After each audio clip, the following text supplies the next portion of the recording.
주님께서 여러분과 함께 루카가 전한 거룩한 복음입니다. 그때 시메온이 성령에 이끌려 성전으로 들어갔다. 그리고 아기에 관한 율법의 관리를 준수하려고 부모가 아기 예수님을 데리고 들어오자 그는 아기를 두 팔에 받아 안고 이렇게 하느님을 찬미하였다. 주님, 이제야 말씀하신 대로 당신 종을 평화로이 떠나게 해 주셨습니다. 제 눈이 당신의 구원을 본 것입니다. 이는 당신께서 모든 민족들 앞에서 마련하신 것으로 다른 민족들에게는 계시에 비치며 당신 백성 이스라엘에게는 영광입니다. 아기의 아버지와 어머니는 아기를 두고 하는 이 말에 놀라워하였다. 시메온은 그들을 축복하고 나서 아기 어머니 마리아에게 말하였다. 보십시오. 이 아기는 이스라엘에서 많은 사람을 쓰러지게도 하고 일어나게도 하며 또 반대를 받는 표징이 되도록 정해졌습니다. 그리하여 당신의 영혼이 칼에 꿰찔리는 가운데 많은 사람의 마음속 생각이 드러날 것입니다. 주님의 말씀입니다.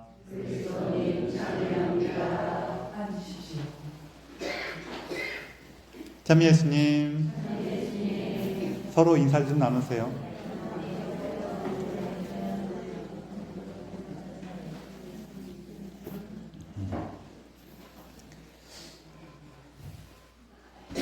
어느 날 예수님께서 천국을 이렇게 거니시는데 옆에서 어떤 사람이 지나가는데 쟤는 천국에 있으면 안 되는 사람인데 왜 천국에 있지? 싶은 거예요. 그래갖고 자세히 살펴봤더니 그런 사람이 한둘이 아니야. 그래갖고 근데 천국문을 누가 지켜요? 베드로 사도가 천국의 열쇠를 가지고 천국문에 지키고 있죠. 베드로가 일을 제대로 못하나 보다 해서 가서 베드로야, 네가 천국문을 잘 지켜야지 잘 못 지키니까 저렇게 천국에 있으면 안 되는 사람들이 자꾸 들어오는 거 아니냐 하고 야단을 쳤어요. 그 베드로 사도가 처음에는 그냥 이렇게 조용히 듣고 있었어요. 근데 얼마 후에 예수님께서 또 이렇게 천국을 거니시는데 보니까 또 천국에 있으면 안 될 것 같은 사람이 또 있는 거예요.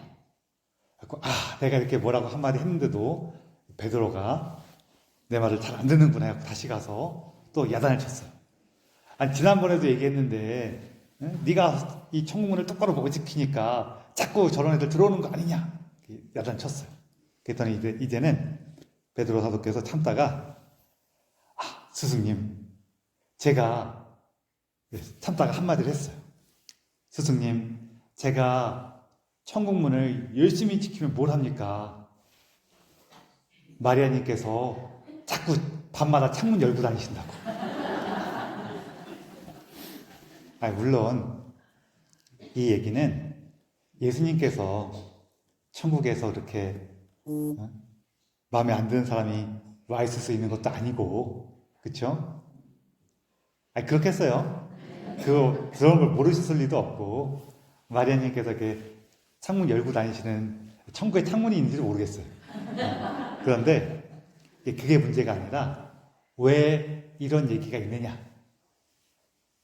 이런 얘기가 있냐면은 우리가 주님의 은총을 받아서 구원을 얻기에 부족하고 연약한 사람들도 어느 분의 도움으로 구원으로 나아갈 수 있는 힘을 얻는다는 얘기예요. 성모님의 도움으로 구원으로 나아갈 수 있는 힘을 얻는다는 얘기예요. 특히 이 성경의 모습들, 또 우리가 교회가 오랫동안 간직하고 있는 성모님에 대한 기억들이나 모습들을 통해서 예수님의 그 사랑과 하느님의 은총을 더 쉽고 더 빠르게 받아들일 수 있는 기회를 준다는 거죠. 성모님을 기억하면은 성모님의 모습을 통해서, 성모님의 그 삶을 통해서, 이렇게 했을 때 우리가 예수님과 함께 할 수 있구나. 예수님과 함께 살아갈 수 있구나. 라는 그런 힌트를 많이 얻는다는 거예요. 그러면서 이제 오늘 복음에서도 한 가지가 나오는데,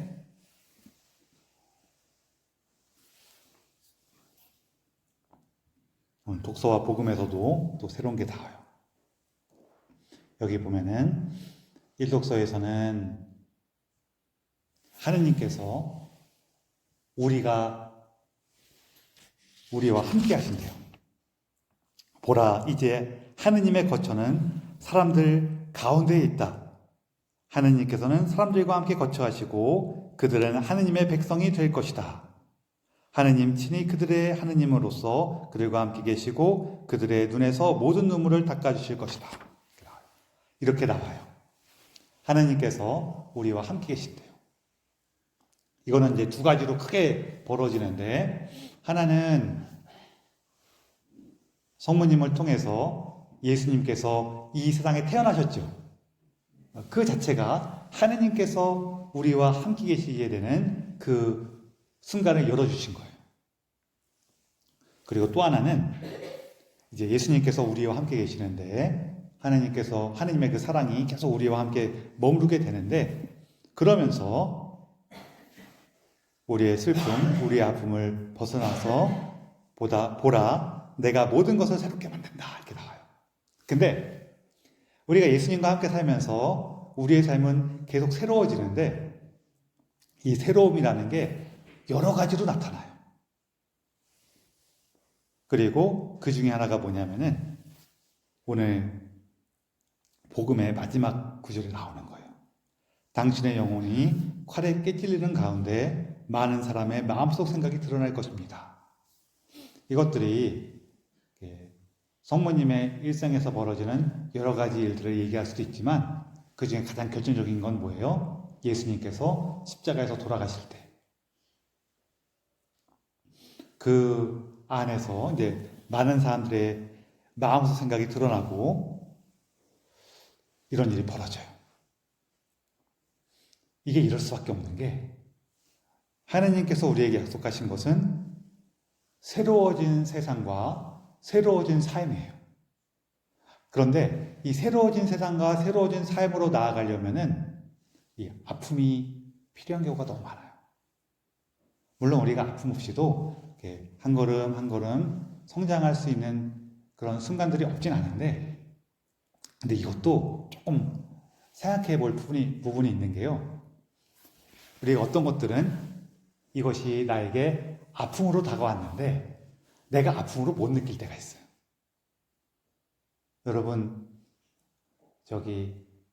한창 더울 때 저 땡볕 밑에서 뛰어다니라 그러면은 고통이에요, 기쁨이에요? 고통이죠. 근데 꼬마애들 보면은 그 땡볕 밑에서 공 차면서 신나게 좋아해요, 안 좋아해요? 걔네들한테 고통이에요, 고통 아니에요? 땡볕 밑에서 뛰어다니는 거는 고통이라고 했잖아요. 이게 무슨 얘기냐면은, 우리 안에 즐거움이 더 크면은, 기쁨이 더 크면은 고통이 고통으로 느껴지지 않을 때도 있어요. 그럴 때도 있어갖고, 이상하다. 저는 여러 가지 성장과 여러 가지 변화를 겪으면서 제 삶은 새로워졌는데 저는 전혀 고통스럽지가 않았어요 하시는 분이 계실 수는 있거든요. 그런데 그런 분들을 옆에서 본 분들의 말에 의하면은 아니에요, 저분 고생 많이 했어요, 이런 경우도 많아요. 그러니까 고생은 많이 했는데 자기는 고생으로 못 느끼는 거예요. 그 안에 있는 기쁨이 더 크기 때문에. 그럴 수는 있지만 사람의 어떤 이 새로움이라는 거는 고생과 어려움을 함께 할 수밖에 없어요. 이게 사람이 사실은 변화되는 순간은 두 가지밖에 없어요. 첫 번째는 내가 뭐가 너무 좋거나 너무 좋으면은 그쪽으로 가려 그래요. 그렇게 해서 변화되거나, 아니면은 여기 뭔가 있는 게 너무 싫거나 너무 싫으면 어떻게 해요? 그거를 이제 피하려고 그런단 말이에요. 근데 사실은 이게 너무 싫다는 얘기는 나는 지금 이거 말고 다른 것을 원해 라는 뜻이란 말이에요. 그래요, 안 그래요? 내가 뭐가 원하는 게 없잖아요? 그럼 지금 이게 싫은지 안 싫은지도 몰라요. 안 그러세요? 내가 먹고 싶은 게 하나도 없잖아요? 그럼 사람들이 아무거나 줘도 그냥 다 좋아요. 근데 뭐가 되게 먹고 싶어. 그러면은 딴 거 먹자 그러면은 그건 왠지 찜찜한데 이래요. 그게 안 그래요? 그렇게 되는 거예요. 그래서 사실은 우리가 무언가가 너무 싫다는 것도 살다 보면은 그럴 때가 있어요. 뭐가 너무 싫고 너무 힘들고 너무 괴로울 때가 있는데 그때 한 번쯤은 그러면은 내가 원하는 건 뭐야? 한번 돌아보시는 것도 좋아요. 이게 너무 싫다는 건 아는데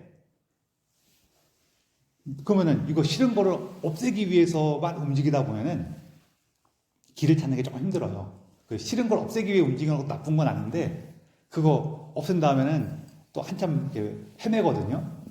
그래서 그럴 때에는 그냥 단순히 없애는 게 아니라 그래서 이거 없애고 나 뭘 할 건데 이런 것도 한 번쯤 돌아보는 것도 좋아요. 그래야지 이걸 없애면서 내가 방향을 좀 잘 잡을 수도 있고 또 다른 하나는 이거 없애고 나면은 나는 뭘 하고 싶지 했는데 보니까 하고 싶은 게 없을 수가 있어요. 조금 심한 걸 얘기를 하면은 이게 너무 못마땅한데 이 못마땅한 이게 내가 할 수 있는 최선이야. 그럼 어떻게 해요? 어떻게 해요? 그냥 해야지 뭐. 이게 최선이었구나. 그러면은 못마땅한 게 좀 줄어들어요. 대부분의 경우에 그 경우에 뭐가 해당되는 경우가 많냐면은 자매님들 많이 계시니까 집에 있는 평생 왼수가 그런 경우가 많아요. 얘보다 나은 선택지가 없었어. 갖고 이 인간아 이 인간아라는 말 좀 그런가? 아이고 이놈아 그러다가 딱 곰곰이 생각해봤더니 얘보다 나은 선택지가 없었구나. 그러면은 딱 보면은 좀 나아 보여요. 아닌 것 같아요? 이 친구보다 나은 선택지가 있었던 것 같아요? 그거 웬만해서 힘들걸요?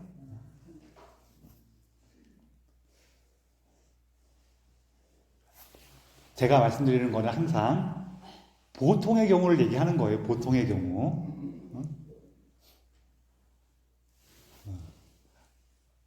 말 나온 김에 한마디만 더 하면은 이 사람보다 나은 선택지가 왜 별로 없냐면요. 딴 놈하고 살아봐도 그놈이 그놈이에요. 그래서 그런 거예요. 얘가 훌륭해서가 아니라 딴 놈도 나을 게 없어서 그래요. 그런 경우가 많아요. 생각보다 많아요. 내가 원래 항상 그렇잖아요. 남의 떡이 어때요? 커 보인다는 거예요. 나는 이게 항상 모든 이런 삶에 대한 것들은 대부분 어떠냐면은 신발 속의 돌멩이에요. 신발 속의 돌멩이는 나는 굉장히 불편해요, 안 불편해요? 불편해요. 딴 사람들 알아요, 몰라요? 몰라요.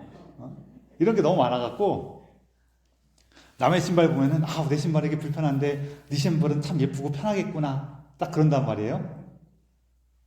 막상 신어보면은 그 신발 나름대로 불편하단 말이에요. 그런 경우가 너무 많아요.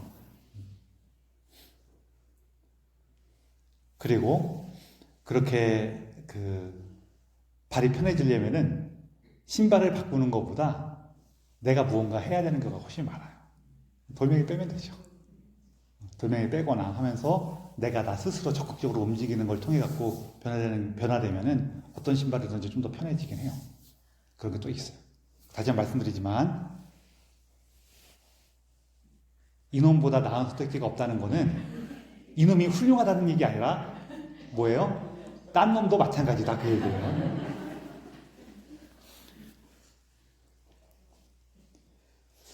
우리가 항상 살아보지 않은 삶에 대해서는 뭔가 이렇게 매력을 많이 느끼는데 그거 살아보면은 또 그것도 나름대로 어려움이 있고 힘든 게 있어요. 자, 이거는 우리가 어느 정도는 이제 기본으로 두되, 우리 변화에 대한 욕구가 어디서 오는가 할 때요, 이렇게 뭔가 어려움과 고통을 내가 느끼지가 않으면은 잘 변화하려고는 안 해요. 방금 전에 말씀드린 것처럼 다른 한 가지는 내가 무언가 너무 매력적이면은 그쪽으로 가려고 그러지만, 그거 제외하고 나서는 뭐가 불편해야지 움직이지, 지금 상황이 되게 이렇게 안 좋아도 그냥 적당히 버틸만 하면 사람이 잘 안 변해요. 그리고 제가 이 얘기할 때마다 맨날 드리는 말씀이 있잖아요. 애기들이 이렇게 아주 예민한 애들 빼고 그냥 조금 무던한 애들 같은 경우에는 기저귀에 오줌 싸면은 바로 울어요, 안 울어요? 바로 울지 않아요. 애들 이렇게 보고 있으면은 기저귀에 오줌 쌀 때 보면은 아, 얘 오줌 싼다 싶어도 애가 이렇게 하면서 그냥 있어. 그래갖고 뭐가 조금 이렇게 불편한 기색을 보이다가 그냥 넘어가요. 그쵸? 처음에는 그래요. 왜냐하면 처음 오줌 쌀 때는 오줌이 뜨끈뜨끈하니까 좋아요, 안 좋아요? 좋단 말이야. 그러다가 언제 울어요? 오줌이 식으면서 차가워지면 그때 울어요. 무슨 얘기예요? 사람이 언제 우냐는 그 얘기를 하는 건데, 문제가 생겼을 때 울어요? 아니면은 힘들어지면 울어요? 힘들어지면 운다는 거예요. 그래서 우리 삶에 뭐가 문제가 조금 생겨도 아직 버틸 수 있다고 느끼면은 그냥 있어요. 그러다가 그것이 힘들어지면, 고통으로 다가오면은 그때서야 자기 삶을 어떻게 돌아보려고 해요. 이게 애기들만 그런 게 아니라 어른들도 우리가 살아가다 보면은 살아가는 거에 대한 관성이 있어요. 그러다 보니까 이게 뭐가 불편하거나 힘들어지지가 않으면은 자기 삶에 문제가 있다는 것을 눈치를 못 채. 그래서 결국은 언제 움직여요? 고통스러울 때, 힘들 때, 뭔가 어려움이 생겼을 때, 그때서야 자기를 돌아봐요. 그래서 이게 그 고통 안에서 새로움으로 나아갑니다. 이거는 그냥 좀 어쩔 수가 없는 거예요. 우리 종종 이런 얘기를 많이 하시잖아요. 아유, 제가 삶이 편하고 좋을 때는 기도 안 하다가 힘들 때만 기도한다고요. 그렇죠? 그런 얘기를 종종 하시죠. 그럴 때 좀 돌아보시는 것도 좋아요. 반성하시고 성찰하시는 건 물론 좋은 얘기지만, 한편으로는 자기를 너무 나무라지는 마세요. 예수님 앞에 나오셔갖고, 저는 물론 이렇게 말씀드리지만, 힘들 때라도 기도하셔서 다행입니다, 그렇게 말씀드리지만, 예수님 앞에 나오셔갖고, 아, 주님, 제가 이렇게 부족하게도 힘들 때만 당신을 찾습니다. 아이고, 이렇게 좀 죄송합니다 하시는 건 좋아요. 그냥 거기까지만 하시고, 아유, 그래도 예수님, 제가 힘들 때 당신께 나왔으니 좀 저 좀 돌봐 주십시오라고 기도하세요. 그게 우리가 평소부터 꾸준히 기도하는, 훈련하시고 준비가 되신 분들은 참 복된 일이에요. 근데 그렇지 못한 거는 그냥 사람이 원래 그래요. 그러면서 예수님께, 아, 저도 그냥 원래 그런 사람에 불과합니다. 이렇게 부족한 사람이었습니다. 제가 성당 나가면서 미사도 나가고 한다고 이렇게 좀 깝죽대고 잘난 척하고 했지만, 저도 그냥 그런 사람에 불과했습니다. 그냥 그러시면 돼요. 어쩔 수가 없어요. 사람이 그런 경우가 너무 많아요. 안 그러신 분들은 축하드립니다. 복된 일이에요. 다만 그 가운데에서 제가 조금 한 번 더 살펴봤으면 좋겠습니다 하는 거는, 이 고통들의 성격들을 좀 한 번쯤 예수님 앞에서 돌아봤으면 좋겠어요. 예수님께 오셔갖고 처음에는 우리가 머리도 없고 꼬리도 없고 막 그럴 거예요. 머리도 없고 꼬리도 없고 막 그러면서, 아, 예수님, 나 뭐가 힘들어요. 여기부터 시작하게 될 거예요. 그냥 힘들어요. 뭐가 마음에 안 들어. 아, 저것들은 왜 그런지 모르겠어. 그리고 누군가에 대한 미움이나 비난, 그런 마음만 가득할 수도 있거든요. 그거 다 괜찮아요. 예수님께 오셔갖고 그냥 그 얘기를 하시는 거예요. 아, 예수님, 나 뭔지 모르겠는데 너무 힘들어요. 그런 얘기를 처음에는 좀 많이 하세요. 이게 얼만큼의 시간이 될지는 몰라요. 사람마다 다르니까. 어쨌거나 그렇게 예수님 앞에서 나와서 머무르고 이야기하고 하는 그 시간이 채워지면은 이제부터는 우리가 예수님께 조금 물어볼 수도 있고 예수님의 말씀을 조금 들을 수도 있을 거예요. 물어본다는 거는 보통은 여기서부터 시작하면 좋아요. 뭐 다 여기서부터 시작할 필요는 없는데 저는 여기서부터 시작하는 게 좋더라고요. 뭐냐면은 예수님 나 너무 힘들었는데 지금 조금 진정이 되긴 했거든요. 그런데 뭐가 이렇게 힘들었던 거죠? 뭐 때문에 이렇게 힘들었던 거죠? 저는 뭐가 하고 싶었기 때문에 뭘 원했기 때문에 이런 일이 벌어졌죠. 좀 물어보시는 것도 좋아요. 그러다 보면은 그 중에 어떤 게 있냐면은 이거는 진짜 고통이 아닌데 진짜 여기에 무언가 내가 바라는 것이 있던 것이 아닌데 내가 살아왔던 관성이라든지 그냥 원래 그렇게 했던 거야 하던 그런 관성이라든지 혹은 지나친 애착 우리가 애착이 있어갖고 뭘 좀 좋아하거나 그런 건 다 좋은 일이에요. 그 나쁜 거 아니에요. 그런데 너무 지나쳐갖고 이게 없으면은 내 삶에 큰일, 아주 큰일이 날 것처럼 느껴져. 근데 여러분, 우리 삶에 무언가 없었을 때 정말 큰일이 나는 거는 굉장히 드물거든요. 다만, 큰일이 날 것처럼 느껴지는 건 많이 있어요. 그런 거를 우리가 예수님 안에서 진정이 되면은 좀 차분하게 돌아볼 수가 있어요. 그리고 정말 어떤 것들은 안 하는 게 나를 위해서도 좋고 다른 사람들을 위해서 좋은 경우도 있어요. 제가 이 얘기할 때마다 계속 늘 찔리는데 왜 찔릴 것 같아요? 이렇게 훌륭하신 여러분들이 계셔서 대답을 안 해주니까 참 감사하네요. 제가 늘 뭐가 찔리냐면은 제가 강론을 길게 안 하는 게 저에게도 좋고 많은 이에게 좋은 게 아닌가라는 그런 걱정을 늘 해요. 그런 게 간혹 있어요. 그리고 그런 것들이 어느 정도 이렇게 비춰지기 시작하면은 그 다음부터는 이제 예수님께 청하는 거죠. 예수님, 제가 원하는 걸 알았습니다. 제가 원하는 것을 느끼기 시작했습니다. 그 모습으로 제가 나아갈 수 있도록 도와주십시오. 하고 청하는 거예요. 그리고 그 모습으로 한 걸음 나아가다 보면은 이것이야말로 정말 주님의 뜻이었구나 이렇게 될까요? 아니면은 몇 걸음 가다 보면은 아이고 예수님 이게 아니라 저거였네요. 그렇게 되는 순간도 올까요? 그렇게 되는 순간 또 와요.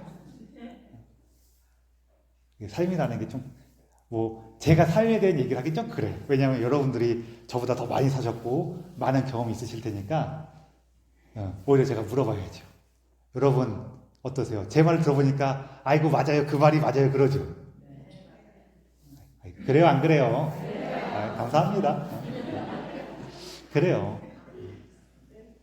그래서 사실은 제가 어떤 면에서는 여러분들이 이미 경험하고 잘 알고 계시는 것을 하느님 안에서 제가 다시 한번 말씀드리는 거랑 좀 더 비슷해요.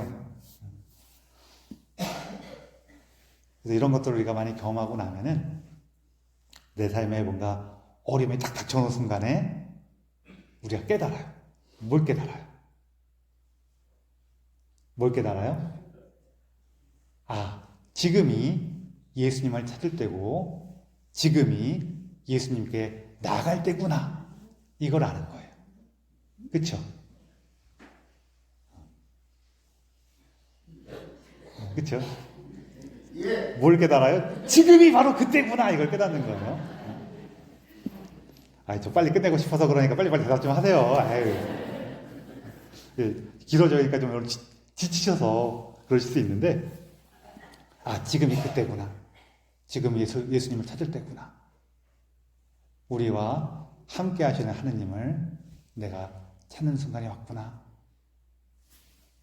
이 길을 보여주시고, 이 모범을 보여주신 분이 바로 성모님이십니다. 그래서 우리가 사실은 예수님을 이렇게 잘 찾을 때 성모님과 함께하고 성모님을 기억하면 많은 도움을 얻을 수가 있어요. 특별히 성모님과 함께하는 묵주기도 안에서 자연스럽게 지금이 예수님을 찾을 때구나 예수님께서 지금 나와 함께 계시구나라고 하는 그 힘을 더 풍성히 얻을 수 있으니까요. 오늘 성모님과 함께 주님께서 나에게 찾아오시는 그때를 만나고 주님의 은총으로 우리의 삶을 한 걸음 한 걸음 새롭게 할 수 있는 그 도움을 청하면서 이 미사를 봉헌합시다.